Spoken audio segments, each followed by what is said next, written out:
আয়াত ২৪১ ওয়ালিল মুতাল্লাকাতি মাতাউম বিল মা'রুফি হাক্কান আলাল মুত্তাকিন।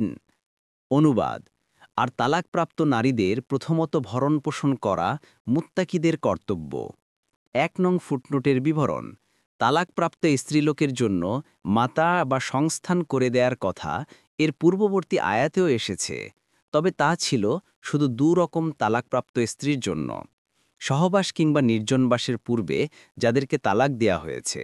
বাকি রইল সে সমস্ত তালাকপ্রাপ্তা স্ত্রী যাদের সাথে স্বামী নির্জনবাস কিংবা সহবাস করেছে। তাদের মধ্যে যাদের মাহর ধার্য করা হয়েছে তার মাতা বা সংস্থান করে দেয়ার এক অর্থ তার ধার্যকৃত পূর্ণ মাহর দিয়ে দেয়া, আর যার মাহর ধার্য করা হয়নি তার জন্য মাহরে মিসাল দেয়া।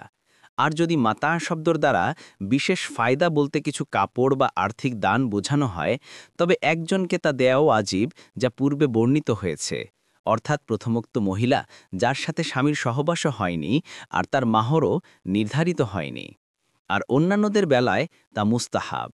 আর মাতা শব্দের দ্বারা খোরপোশ বোঝানো হয়ে থাকে, তবে যে তালাকের পর ইদ্যত অতিক্রান্ত করতে হয় তাতে ইদ্যত পর্যন্ত তা দেয়া ওয়াজিব। তালাকে রাজাই হোক আর তালাকে বায়েন হোক, ব্যাপক অর্থে সব ধরনের তালাকই এর অন্তর্ভুক্ত। আয়াত ২৪২ কাযালিকা ইউবাইজ্জিনুল্লাহু লাকুম আয়াতিহি লাআল্লাকুম তা'কিলুন।